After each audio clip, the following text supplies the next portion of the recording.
Baik. Ustaz, saya pernah mendengar kalau kita sesama manusia meminta maaf hanya ketika melakukan kesalahan saja, mohon ampunan, minta maaf, hakikatnya hanya kepada Allah. Ya. Taubat nasuha dan berniat untuk tidak mengulanginya. Apakah bulan Ramadan ini dijadikan untuk meminta maaf kepada sesama manusia itu diperbolehkan atau bagaimana? Maaf itu bukan hanya Ramadan, setiap waktu. Ya. Kita keluarkan dalilnya. Quran surah ketiga Ali Imran ayat 133 sampai 134. Posisi di mushaf standar paling kanan sebelah atas. Ya. Saya bacakan ayatnya. Wasari'u ila maghfiratin min rabbikum wa jannatin 'arduha as-samawati wal ardu u'iddat lil muttaqin. Wasari'u, dan bergegaslah. Ya, segerakan, jangan tunda. Bergegaslah. Ya. Jadi ada sara'a, ada sa'a, itu beda. Ya. Misal, Anda yang laki-laki Jumatan, besok kita Jumatan ya. Quran surah ke-62 Jumu'ah ayat Al-Jumu'ah ayat ke-9, paling kiri sebelah atas. Ya ayyuhalladzina amanu idza nudiya lis-sholati li yaumil jumu'ati fas'au. Ya. Di situ fas'au diterjemahkan apa? Bersegeralah, ya. Jika disuruh untuk menunaikan salat Jumat, bersegeralah, bergegaslah. Nah, ini ada ayat Quran surah 3 Ali Imran 133 bunyinya wasari'u, diterjemahkan dengan yang sama, dan bersegeralah. Apa bedanya? Kalau fas'au dalam konteks Jumat itu artinya bersegera tapi dengan persiapan. Ya, Anda mandi dulu. Jadi kalau sudah tahu hari Jumat, 10:30 sudah siap-siap. Kalau nggak sempat pulang mandi, kenakan pakaian terbaik. Ibu bantu suaminya. Ya, siapkan pakaiannya. Ya, Masya Allah. Ketemu orang pakai jas, ketemu Allah biasa saja. Ya, gunakan minyak wanginya, kenakan yang terbaik. Sampaikan, Pak, doakan kami sekeluarga ya. Di antara duduknya khatib dengan naik lagi khutbah 1-2, ada doa yang sangat terijabah. Titip doa untuk anak-anak kita, si sulung sedang ujian, macam-macam. Dikompak di situ dalam kebaikan.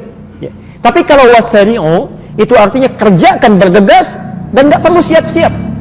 Ya, bahkan berpikir pun nggak usah lah, seketika tunaikan. Ya. Di antara yang harus Anda segerakan tanpa persiapan itu beristighfar, memohon ampunan, termasuk ketika punya salah pada orang lain. Kata Allah, bergegas lakukan. Ya, jadi maaf ya, kalau Anda punya kesalahan siang, jangan menunggu malam untuk tobat. Khawatirnya begitu baru direncanakan, sore meninggal. Ya, segerakan. Jadi sifat itu segerakan. Jadi kalau Anda punya salah sebelum Ramadan, jangan tunggu Ramadan. Karena khawatir malaikat maut datang duluan. Ayo pulang yuk, tapi kamu belum minta maaf, ayo. Kan? Bahaya kan kalau begitu tuh. Hati-hati. Ya, jadi nggak usah tunggu Ramadan. Nah, kalau sekarang Anda sadar saat di Ramadan punya salah pada orang, segera minta maaf sekarang. Segera. Ya. Bukankah di situ disebutkan, ya wa jannatin arduhas samawati wal ardu u'iddatil muttaqin. Ada orang yang seringkali memohon ampunan kepada Allah, mengevaluasi dirinya, kemudian dia bisa masuk surga seluas langit dan bumi. Ya.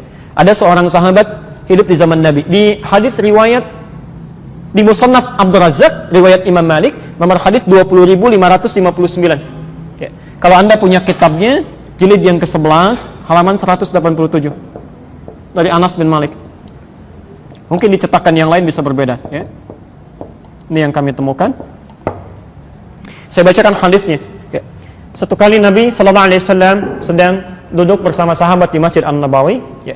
Tiba-tiba beliau berkata begini. Kata Anas bin Malik, fa idza yaqul, tiba-tiba berkata, sayatlu' alaikumul ana min hadzal fajj rajulun min ahlil jannah. Akan nampak pada kita, pada kalian sekarang di pintu yang ini seorang lelaki ahli surga. Fa idza rajulun min ansarin, tiba-tiba yang masuk seorang lelaki kalangan Ansar. Tantasifu lihiyatuhu min atharil wudhu, janggutnya masih basah dengan air wudhu. Tangan kirinya pegang sandal, masuk mengucapkan salam. 3 kali diulang-ulang, 3 hari berturut-turut, orang itu saja yang masuk.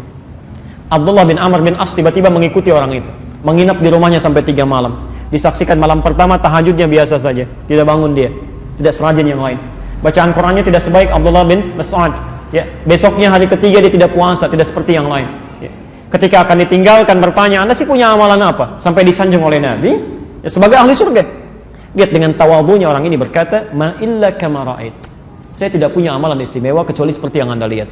Illa, kecuali saya hanya membiasakan sebelum saya tidur di malam hari, saya biasakan memohon kepada Allah untuk menghilangkan sifat iri hati dalam diri saya pada nikmat yang Allah berikan pada orang lain dan memaafkan kesalahan orang yang punya salah pada saya. Anda bisa bayangkan. Ya, ibadah biasa saja, tapi sholat juga, puasa, cuma nggak terlalu sering. Hanya punya keistimewaan menghilangkan sifat iri hati pada orang dan memaafkan kesalahan orang. Kata Nabi, ahli surga itu, ahli surga. Ya. Maka coba kita cek sampai hari ini. Ya, kira-kira jangan-jangan ibadah ritualnya rajin, sholatnya bagus, puasanya masya Allah, tapi dengan orang tua belum baik, dengan tetangga belum baik, bahkan di rumah belum baik, kan? Ada celah pada orang lain, ada kata-kata yang belum dengan kelembutan. Kan tidak masuk akal, orang sholat semakin jadi keras. Ya, lisannya semakin kacau, itu tidak bagus. Ya, orang ibadah itu pasti lebih lembut, lebih baik, tipikalnya baik. Ya, coba dicek. Jangan-jangan kita diberikan kesempatan untuk mengevaluasi itu.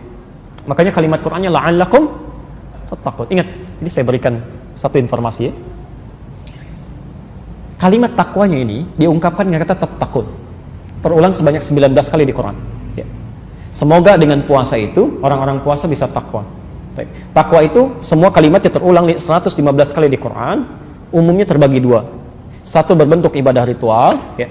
Al-Baqarah ayat 2 sampai dengan 4 itu.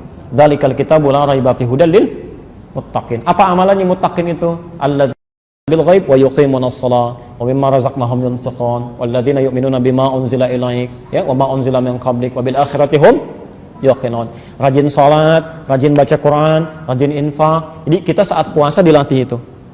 Baik, yang kedua, takwa kedua itu bentuknya itu hubungan muamalah, hubungan sosial, hablum minan nas. Tadi yang saya jabarkan di Ali Imran 133 sampai 134. Ini dua yang dilatih. Makanya saat kita puasa, kita diminta oleh Allah melalui hadis qudsi di lisan Nabi, yatruku ta'amahu wa syahwatahu, kata Nabi, fala yarfuth wa la yajhal, jangan mencela orang, jangan berkata kotor, tahan nafsu, jangan diprovokasi, gitu kan? Tahan ini. Nah, yang paling menarik, siapa yang berhasil puasanya? Kata Quran tattaqun. Tattaqun itu bentuk fi'il mudhari. Kalau dalam bahasa Inggris punya 3 makna. Ya, present, continuous, dan future. Di present ketika dia puasa. Ya, ada orang yang rajin puasa, rajin sholat, rajin baca Quran, rajin infak, rajin ngasih orang bukaan takjil, yang rajin ngasih sedekah macam-macam saat puasa. Tapi apakah berhasil puasanya? Belum tentu. Belum tentu. Allah ingin melihat continuous gak? Continue gak? Besoknya bagaimana? Jangan-jangan malam pertama penuh, selanjutnya mulai turun. Kata orang ada kemajuan, sapnya maju. Ya? Arti ada yang tidak sempurna. Baik, tidak sempurna. Termasuk future setelah Ramadan.